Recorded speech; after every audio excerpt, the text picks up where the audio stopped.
নমস্কাৰ ছাত্ৰ ছাত্ৰীসকল, আজি মই তোমালোকৰ লগত এজন ইউটিউবাৰ হিচাপে নহয় বৰঞ্চ তোমাৰ এজন চিনিয়ৰ হিচাপে কথা পাতিবলৈ আহিছোঁ। মই নিজেও বৰ্তমান বিজ্ঞান শাখাৰ দ্বাদশ শ্ৰেণীৰ ছাত্ৰ। যোৱা বছৰ তোমালোকৰ দৰে মোৰ মনতো এটা ডাঙৰ প্ৰশ্ন আছিল, কোনটো বিভাগ ল'লে ভৱিষ্যত উজ্জ্বল হ'ব। আজি মই মোৰ অভিজ্ঞতাৰ পৰা মই ক'ম যে তুমি কিয় আৰু কোনটো বিভাগ লোৱা উচিত। চিনিয়ৰ হিচাপে প্ৰতিটো বিভাগৰ লাভৰ কথা আমি ক'ম, বেনিফিট কি কি আছে। এতিয়া বিজ্ঞান শাখাৰ লাভ আমি প্ৰথমতে আলোচনা কৰোঁ। প্ৰথম আহোঁ মোৰ নিজৰ বিভাগটোৰ কথালৈ। যিটো বিজ্ঞান বা ছায়েন্স লোৱাৰ আটাইতকৈ ডাঙৰ লাভটো হ'ল সুযোগৰ অভাৱ। ছায়েন্স ল'লে তুমি ভৱিষ্যতে কেৱল ডাক্তৰ ইঞ্জিনিয়াৰ নহয়, ডাটা চাইণ্টিষ্ট, মহাকাশ গৱেষক বা ডিফেন্সত অফিচাৰ হ'ব পাৰিবা। ইয়াৰ উপৰিও যদি তুমি কেতিয়াবা মন সলনি হয়, তুমি ছায়েন্সৰ পৰা আৰ্টছ বা কমাৰ্চ যিকোনো বিষয়লৈ সহজে সলনি হ'ব পাৰিবা। ই তোমাক কষ্ট কৰিবলৈ শিকাব। তো আমি এতিয়া ডিছকাছ কৰোঁ ছায়েন্স ষ্টিমৰ বিষয়ে। এতিয়া মেট্ৰিকৰ পাছত বেছিভাগ ছাত্ৰ ছাত্ৰীয়ে অভিভাৱকৰ প্ৰথম পচন্দ হ'ল ছায়েন্স, কিন্তু এইটো কেৱল এটা ষ্টেটাছ চিম্বল নহয়, ই এক গভীৰ অধ্যয়নৰ বিষয়। ছায়েন্স ল'বলৈ ল'লে তোমাৰ বিজ্ঞানৰ প্ৰতি ধাউতি থাকিব লাগিব, পৰিশ্ৰম কৰাৰ মানসিকতা থকাটো অতি প্ৰয়োজনীয়। এতিয়া ছায়েন্সত কি কি বিষয় পঢ়িবলৈ পাবা। এতিয়া ছায়েন্সত সাধাৰণতে দুটা ভাগ থাকে, এটা মেডিকেল গ্ৰুপ থাকে আৰু এটা নন মেডিকেল গ্ৰুপ হিচাপে থাকে। আৰু মেডিকেল গ্ৰুপৰ ক্ষেত্ৰত কি হ'ব, PCB লাগিব, অৰ্থাৎ ফিজিক্স লাগিব, কেমেষ্ট্ৰি লাগিব আৰু বায়'লজি লাগিব। এতিয়া ফিজিক্সত তোমালোকে কি কি পঢ়িবলৈ পাবা, মহাবিশ্বৰ নিয়ম, শক্তি আৰু পদাৰ্থৰ বিষয়ে জানিব পাৰিবা। ঠিক তেনেদৰে কেমেষ্ট্ৰিত ৰসায়ন বিজ্ঞান, ইয়াত তোমালোকে কি পঢ়িব পাবা, ইয়াত মৌল, বিক্ৰিয়া আৰু দ্ৰৱৰ গঠনৰ বিষয়ে পঢ়িব। ঠিক তেনেদৰে বায়'লজি কি পঢ়িবলৈ পাবা, অৰ্থাৎ জীৱ বিজ্ঞানৰ যদি তুমি ডাক্তৰ হ'ব খুজিছা তেতিয়া উদ্ভিদ আৰু প্ৰাণী জগতৰ এই বিষয়টো তোমাৰ বাবে অপৰিহাৰ্য। আৰু মেথমেটিক্সৰ ক্ষেত্ৰত গণিতৰ ক্ষেত্ৰত কি হ'ব, ইঞ্জিনিয়াৰিং বা ডাটা ছায়েন্সৰ বাবে গণিতত দখল থকাটো অতি জৰুৰী। এতিয়া ছায়েন্স তুমি কেলৈ ল'বা। এতিয়া ছায়েন্স লোৱাৰ আটাইতকৈ ডাঙৰ সুবিধাটো হ'ল ইয়াৰ বিচিত্ৰতা। তুমি সকলো লাইনতে তুমি যাব পাৰিবা, যি পঢ়িম বুলি ভাবিছা সেইটো পঢ়িব পাৰিবা। যদি তুমি দ্বাদশ শ্ৰেণীৰ ছায়েন্স পঢ়া, তাৰপিছত তুমি ইচ্ছা কৰিলে আৰ্টছ বা কমাৰ্চ যিকোনো বিষয় সলনি কৰিব পাৰিবা। কিন্তু আৰ্টছ বা কমাৰ্চ ছাত্ৰই পাছলৈ কি হয়, ছায়েন্স পঢ়িব নোৱাৰে। তদুপৰি আধুনিক পৃথিৱীখন যিহেতু প্ৰযুক্তিৰ ওপৰত নিৰ্ভৰশীল, সেয়েহে বিজ্ঞানী, গৱেষক আৰু টেকনিচিয়ানৰ চাহিদা সদায় থাকে। তো কেৰিয়াৰ সুযোগসমূহ চাওঁ আহা আমি। এতিয়া ছায়েন্সত ল'লে কেৱল ডাক্তৰ ইঞ্জিনিয়াৰে নহয়, এতিয়া বহুতো আকৰ্ষণীয় পথ মুকলি হয়। ইয়াত মই অলপ সীমিতহে ক'ব পাৰিম, এতিয়া বহুত আছে। তো তোমালোকে যদি ভিডিঅ' লাগে তো ক'বা, মই আকৌ এটা ভিডিঅ' বনাই দিম, ঠিক আছে। তো চিকিৎসা বিজ্ঞান আছে, যিটো আমি MBBS বুলি কওঁ, BDS বুলি বা নাৰ্ছিং কৰি তুমি মানৱ সেৱা কৰিব পাৰা। ঠিক তেনেদৰে ইঞ্জিনিয়াৰিঙৰ ক্ষেত্ৰত কি হ'ব পাৰে যে কম্পিউটাৰ, চিভিল, মেকানিকেল আদি বিভিন্ন শাখাত নিজৰ দক্ষতা প্ৰমাণ কৰিব পাৰিবা। ঠিক তেনেদৰে গৱেষণাৰ ক্ষেত্ৰত ৰিচাৰ্চ কৰিব পাৰিবা। যদি তোমাৰ নতুন কিবা আৱিষ্কাৰ কৰাৰ নিচা, তোমালোকৰ ইছৰ' দৰে প্ৰতিষ্ঠাপক কাম কৰাৰ সপোন দেখিবলৈ পাৰা, বৈজ্ঞানিকো হ'ব পাৰিবা, ঠিক আছে। তো ফাৰ্মাচী আৰু বায়'টেকনলজিৰ ক্ষেত্ৰত কি হয় চোৱা, বা দৰৱ প্ৰস্তুতকৰণ বা কৃষি বিজ্ঞান আৰু ছায়েন্সৰ ছাত্ৰৰ বহুত আদৰ। ঠিক তেনেদৰে ডিফেন্সৰ ক্ষেত্ৰত যদি চাওঁ আমি NDA, দেশ সেৱাৰ বাবে নৌসেনা বা বায়ুসেনা ভৰ্তি হ'বলৈ ছায়েন্স আৰু অংকৰ জ্ঞান থকাটো প্ৰয়োজনীয়। এতিয়া ছায়েন্স ষ্ট্ৰীম পঢ়াটো ইমান সহজ নহয়, কনচেপ্টটো পুৰা ক্লিয়াৰ থাকিব লাগিব আৰু কথাটো পুৰা দৰকৈ বুজি পোৱাৰ প্ৰয়োজন। মেট্ৰিকত হায়াৰ ছেকেণ্ডেৰী ছায়েন্সৰ কোৰ্চ বহুত ডাঙৰ মেট্ৰিকতকৈ, বুজি পাইছানে। আৰু সেয়েহে যিসকলৰ পঢ়া শুনাত মনোযোগ বেছি, যিয়ে নিয়মীয়াকৈ 10-12 ঘণ্টা পঢ়িব পাৰে, তেওঁলোকৰ বাবে ছায়েন্স উপযুক্ত হ'ব, ঠিক আছে। কাৰণ বেছি মাৰ্কছ পাইছা বুলি তুমি ছায়েন্সত ল'বলৈ নাযাবা। যদি তোমাৰ ভিতৰৰ পৰা কোনো একটা বিষয় জানিবলৈ আগ্ৰহ আহে, যদি তুমি যন্ত্ৰ পাতি বা জীৱ জগতৰ ৰহস্য ভাল পোৱা, তেনে নিঃসন্দেহে ছায়েন্স ল'ব পাৰিবা। পৰিশ্ৰম কৰিলে ইয়াত সফলতা নিশ্চিত। এতিয়া আহা আমি দেৰি নকৰি কমাৰ্চ ষ্ট্ৰীমৰ বিষয়ে আলোচনা কৰিম। এতিয়া মেট্ৰিকৰ পাছত যিসকল ছাত্ৰ ছাত্ৰীয়ে টকা পইচাৰ হিচাপ বা ব্যৱসায় বাণিজ্য আৰু অৰ্থনীতিৰ পৃথিৱীখন ভাল পায়, তেওঁলোকৰ বাবে কমাৰ্চ উৎকৃষ্ট পচন্দ। এতিয়া আজিৰ গোলকীয় অৰ্থনীতিৰ যুগত কমাৰ্চৰ গুৰুত্ব অপৰিসীম। যদি তুমি ভাবা যে কেৱল অংকত ভাল নহ'লে কমাৰ্চ পঢ়িব নোৱাৰি, তেনে তুমি ভুল ভাবিছা। ইয়াত জটিল কলন গণিততকৈ বেছি ব্যৱহাৰিক গণিত আৰু তৰ্কসংগত চিন্তাৰহে প্ৰয়োজন হয়। তো কমাৰ্চত কি কি বিষয় পঢ়িবলৈ পাবা। যদি তুমি এজন মেট্ৰিক পৰীক্ষাৰ্থী আৰু আগলৈও এডমিশ্যন বা কেৰিয়াৰ বিষয়ে মোৰ পৰা এনেকৈ চিনিয়ৰ হিচাপে গাইডেন্স পাই থাকিব বিচৰা, তেন্তে চেনেলটো ছাবস্ক্ৰাইব কৰি ৰাখা।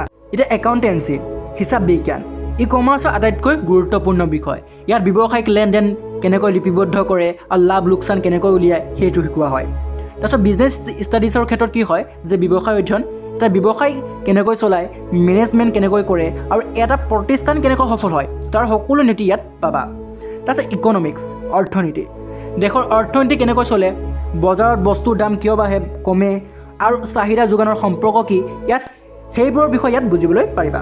তো কমাৰ্চিয়েল মেথমেটিক্স বা ষ্টেটিষ্টিক্স, ইয়াত ব্যৱসায় প্ৰয়োজন হোৱা পৰিসংখ্যা অংকৰ বিষয়ে জ্ঞান দিয়া হয়। এতিয়া তোমালোকে কমাৰ্চ কিয় ল'বা? যদি তোমাৰ মগজুৱে সদায় নতুন কিবা ব্যৱসায়িক আইডিয়া বা উদ্ভাৱনী চিন্তা কৰে তেন্তে কমাৰ্চ তোমাৰ বাবে বেষ্ট।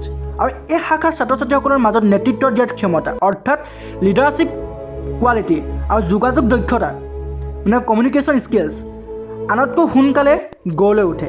আটাইতকৈ ডাঙৰ সুবিধাটো হ'ল কমাৰ্চ পঢ়িলে তুমি কেৱল মানে চাকৰি বিচাৰি ফুৰা ল'ৰা ছোৱালী নহয়, আনক চাকৰি দিব পৰা এজন উদ্যমী মানে এণ্টাৰপ্ৰেনিয়ৰ হ'ব পাৰিবা। তো কেৰিয়াৰ শুনালে সুযোগসমূহ চাওঁ আহা। চাৰ্টেড একাউণ্টেণ্ট, এতিয়া চোৱা ভাৰতৰ আটাইতকৈ যিটো CA বুলি কোৱা হয়, ভাৰতৰ আটাইতকৈ সন্মানীয় আৰু সৰ্বাধিক দৰমহা পোৱা চাকৰিবোৰৰ ভিতৰত এয়া অন্যতম। কোম্পানী ছেক্ৰেটাৰী, কোম্পানী এটাৰ আইন আৰু প্ৰশাসনিক দিশসমূহ চম্ভালিবলৈ এইটো এটা ভাল career. Banking and finance, bank manager, তাৰ ইনভেষ্টমেণ্ট বেংকাৰ বা ফাইনেন্সিয়েল এনালাইচিছ হিচাপে তুমি ডাঙৰ মানে কৰ্পৰেট হাউচত কাম কৰিব পাৰিবা। তাৰপিছত মেনেজমেণ্ট অৰ্থাৎ MBA, যিকোনো ডাঙৰ কোম্পানীৰ মেনেজাৰ হ'বলৈ কমাৰ্চৰ ভিতৰত তোমাক বহুত সহায় কৰিব।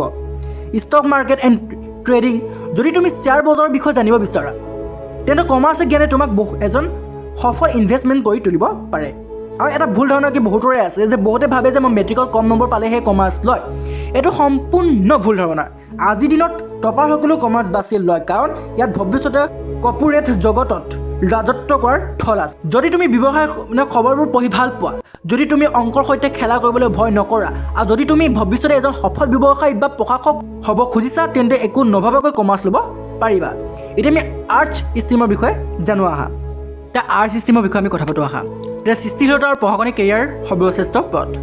অসমত এটা বহুত পুৰণি আৰু ভুল ধাৰণা আছে যে যিবোৰ ছাত্ৰ ছাত্ৰীয়ে পঢ়াত অলপ দুৰ্বল তেওঁলোক আৰ্টছ লয়, কিন্তু বৰ্তমান সময়ত এই ধাৰণাটো সম্পূৰ্ণ সলনি হৈছে।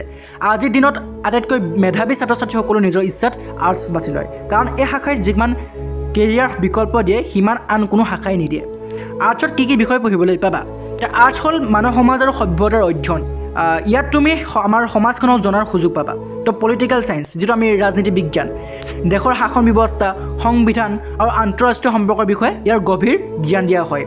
হিষ্ট্ৰী অৰ্থাৎ ইতিহাস, অতীতৰ পৰা শিক্ষা লৈ ভৱিষ্যত কেনেকৈ গঢ়িব পাৰি সেইটোৱে হ'ল ইতিহাস। ই আমাক আমাৰ শিপাৰ সৈতে চিনাকি কৰাই দিয়ে। জিঅ'গ্ৰাফী, ভূগোল, পৃথিৱীৰ গঠন, জলবায়ু আৰু প্ৰাকৃতিক সম্পদৰ ব্যৱহাৰৰ বিষয়ে ইয়াত পঢ়িবলৈ পোৱা যায়। তাৰপিছত ছ'চিয়লজি, যিটো আমি সমাজতত্ত্ব বুলি কওঁ, সমাজৰ নিয়ম, মানুহৰ মাজৰ সম্পৰ্ক, সামাজিক পৰিৱৰ্তনৰ বিষয়ে ইয়াৰ জৰিয়তে জানিব পাৰি। তাৰপিছত ইকনমিক্স, যিটো আমি অৰ্থনীতি বুলি কওঁ, দেশৰ উন্নয়ন আৰু টকা পইচাৰ প্ৰচলন কেনেকৈ হয় সেইটো আৰ্টছ ছাত্ৰও পঢ়িব পাৰে। লজিক এণ্ড ফিলচফি, যিটো আমি তৰ্ক বিজ্ঞান বুলি কওঁ, চিন্তা কৰাৰ ক্ষমতা আৰু যুক্তি দিয়াৰ কৌশল ইয়াত শিকা যায়। এডুকেশ্যন আৰু ফিজিঅ'লজি, মানুহৰ মনস্তত্ব আৰু শিক্ষা ব্যৱস্থাৰ ওপৰত এই বিষয়ে কাম কৰে। আৰ্টছ কিয় ল'বা? যদি তুমি ভালকৈ লিখিব পাৰা, তোমাৰ যদি বিশ্লেষণ কৰাৰ ক্ষমতা ভাল, আৰু তুমি যদি সমাজৰ হকে কিবা এটা কৰিব বিচাৰা তেন্তে আৰ্টছ তোমাৰ বাবে উপযোগী। আৰ্টছ পঢ়িলে এজন ছাত্ৰৰ ক্ৰিটিকেল থিংকিং আৰু জেনেৰেল নলেজ বহুত বৃদ্ধি পায়। আৰু এই শাখাই এজন মানুহক কেৱল শিক্ষিতই নকৰে, বৰঞ্চ সমাজৰ এজন দায়িত্বশীল নাগৰিক হিচাপে গঢ়ি তোলে। তো কেৰিয়াৰ বিশাল সুযোগ, আৰ্টছ ছাত্ৰ ছাত্ৰীৰ বাবে আকাশখন মুকলি। তো চিভিল ছাৰ্ভিচ, UPSC, APSC, যদি তোমাৰ লক্ষ্য এজন IAS বা ACS বিষয়াৰ অফিচাৰ হোৱাটো তেন্তে আৰ্টছ তোমাৰ বাবে শ্ৰেষ্ঠ, কিয়নো এই পৰীক্ষাৰ বেছিভাগ বিষয় আৰ্টছৰ সৈতে সম্পৰ্কিত। ল, ওকালতি, যে এজন ভাল উকিল বা বিচাৰক হ'বলৈ আৰ্টছ ভিডিঅ'টোৱে বহুত সহায় কৰিব। জাৰ্নেলিজিমছ, যিটো আমি সাংবাদিকতা যদি কওঁ, যদি তুমি নিৰ্ভীকভাৱে কথা ক'ব পাৰা বা লিখিব পাৰা তেন্তে মিডিয়া জগতত তোমাৰ বাবে বহুত ডিমাণ্ড আছে। Technique and research, school college বা বিশ্ববিদ্যালয়ৰ শিক্ষক বা প্ৰফেচৰ হিচাপে তুমি নিজৰ কেৰিয়াৰ কৰিব পাৰা।